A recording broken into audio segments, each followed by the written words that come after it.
Summer विजय रघुवीर के चरित्र सुनहि सुजान। विजय विवेक विभूति नित तिन्हि देहि भगवान। यह कलिकाल मलायतन मन कर देखु विचार। सी रघुनाथ नाम तजी नाहिन आन आधार। समर विजय रघुवीर के चरित्र सुनहि सुजान। विजय विवेक विभूति नित तिन्हि देहि भगवान। यह कलिकाल मलायतन मन कर देखो विचार। सी रघुनाथ नाम तजी नाहिन आन आधार। यह बात रामचरितमानस का है, यह बात रामचरितमानस का है। आधार कार्ड, आधार आपका ले लेंगे तो आपके पूरे परिवार का स्टेटस हम ले लेंगे। आपका आधार कार्ड हम देख लेंगे तो हम आपका आधार कार्ड ले लेंगे तो आपके पूरे परिवार का स्टेटस ले लेंगे। और अगर आपने राम को आधार नहीं बनाया, अगर आपने मोहम्मद पैगंबर को आधार नहीं बनाया और आपने जीसस क्राइस्ट को आधार नहीं बनाया तो आपका भी वही हश्र होगा जो अतीक अहमद का हुआ। अगर अतीक अहमद अगर कुरान का सहारा लेते, आज कितना अच्छा परिवार है उनका। कुरान का सहारा लेते, एक साथ नमाज अदा करते, एक साथ कुरान समूह पूरा परिवार पढ़ते। यह दिन नहीं देखता कोई, यह दिन नहीं देख सकता था पूरा परिवार। कोई भी उत्तर प्रदेश का कोई भी जनता ऐसा दुर्भाग्य दिन नहीं देखता। क्योंकि आज रामचरितमानस जीवन का आधार है, कुरान जीवन का आधार है, बाइबिल जीवन का आधार है। यह धर्म ग्रंथ ही मात्र नहीं है, ये पारिवारिक धर्म ग्रंथ है। यह आप पूरे परिवार के साथ पढ़ सकते हैं। रामचरितमानस पूरे परिवार के साथ पढ़ा जाता है, पूरे परिवार के साथ पढ़ना पड़ेगा। कुरान पूरे परिवार के साथ पढ़ा जाता है, पढ़ता है लोग, सारे लोग पढ़ते हैं। और बाइबिल पूरे परिवार के साथ पढ़ा जाता है। ये धर्म ग्रंथ के साथ साथ अल्लाह का देन है कुरान, भगवान राम का देन है रामचरितमानस, और जीसस क्राइस्ट का देन है बाइबिल। इसको अपने घर का आधार बनाइए, ये अपने जीवन का आधार बनाइए, तभी आपका जीवन सुखमय होगा। नहीं तो रावण अंत में मारा गया, उसका बेटा पहले ही अशोक वाटिका में हनुमान जी से युद्ध करने में मारा गया। अक्षय कुमार सबसे पहले मारा गया। राम रावण युद्ध में हनुमान जी गए थे सीता जी का खोज करने के लिए। हनुमान जी गए थे सीता जी का खोज करने के लिए। जामवंत से पूछा, जो आप बताइए हमको, हम क्या करें। जामवंत मैं पूछूं तो वही उचित सिखावन दीजो हम वही। जामवंत जी ने कहा, तुम चुपचाप अपने बुद्धि बल विवेक से सीता जी का पता लगा लो और उसे देख लो, उसे समय मिले बातचीत कर लो और तुम चुपचाप वहाँ से यहाँ चले आओ। हनुमान जी कहा, हम तो लंका को गुलहरी फल समान लंका है, हम डुबा देंगे समुद्र में। कहा, जामवंत जी ने कहा, नहीं, ऐसा तुम कुछ नहीं करेगा।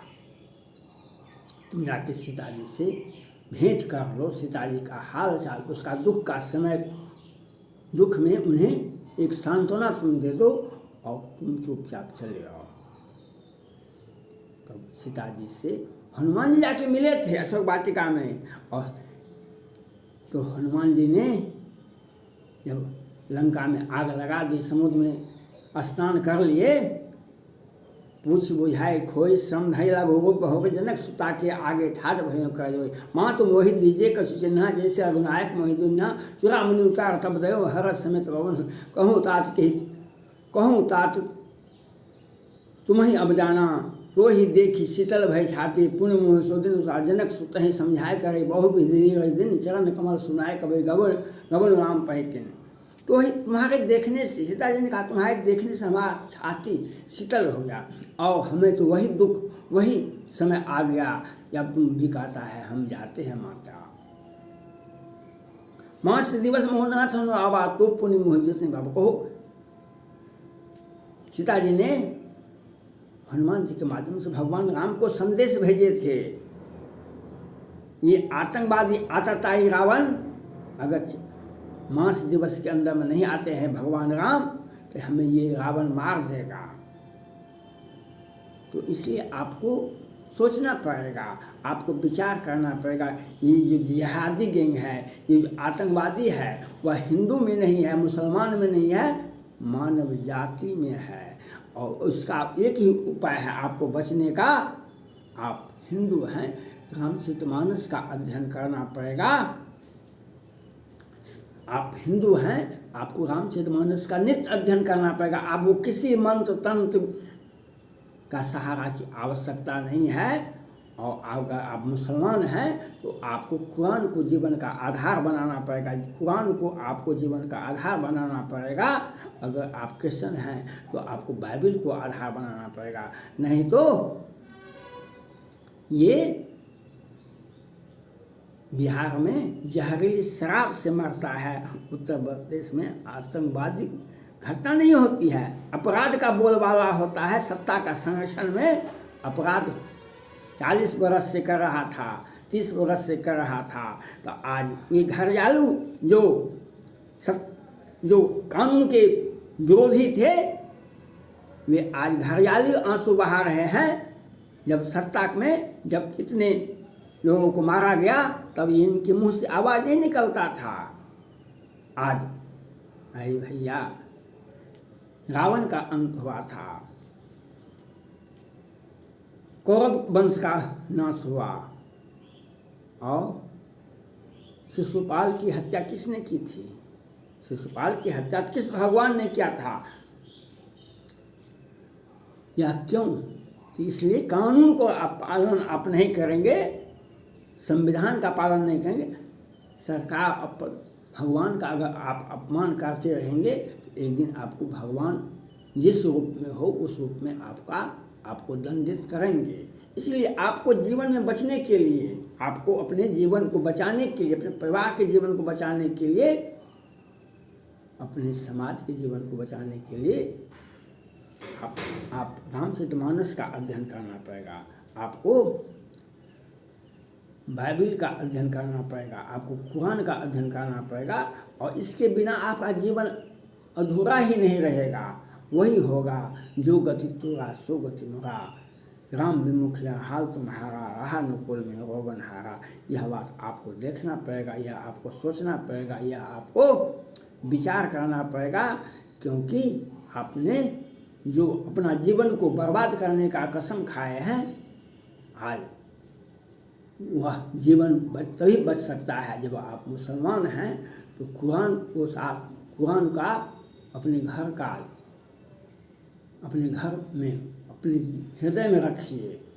कुछ लोग कहते हैं कि आपका वैसा चरित्र भी होना चाहिए, कुरान जैसा चरित्र, राम के जैसा चरित्र होना चाहिए। ये वकील साहब बोलते हैं। वकील साहब कभी हारते नहीं हैं केस। कपिल सिब्बल साहब अभी हारे हैं, सुब्रमण्यम साहब कभी हारे हैं, इनको केस नहीं मिलता है, इसलिए अपना बयान देते रहते हैं, अपनी उपयोगिता सिद्ध करने में लगे हुए हैं। आप सिर्फ और सिर्फ रामचरितमानस का पाठ कीजिए, आप कुरान का पाठ कीजिए, आप बाइबल का पाठ कीजिए। अपने जीवन को, अपने पारिवारिक जीवन को, अपने दाम्पत्य जीवन को, अपने सामाजिक माता पिता के जीवन को, अपने परिवार के जीवन को बचाने का एक ही रास्ता है आपके पास में।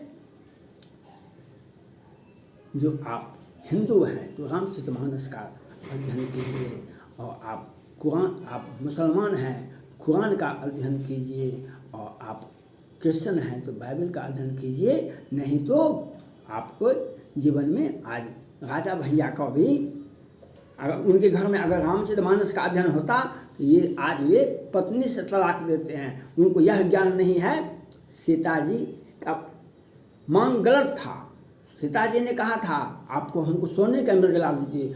सोना जो होता है वह एक निर्जीव, एक तत्व है, और मृग जो है एक जीव है, वह देखने में सुंदर है। वह भगवान राम ने कहा ये तो आप निर्जीव अजीब जीव दोनों कैसे मांगते हैं, ये गलत था। लेकिन प्रेम बस भगवान राम मुस्कुरा करके पत्नी के मांग को स्वीकार करते हुए गए थे।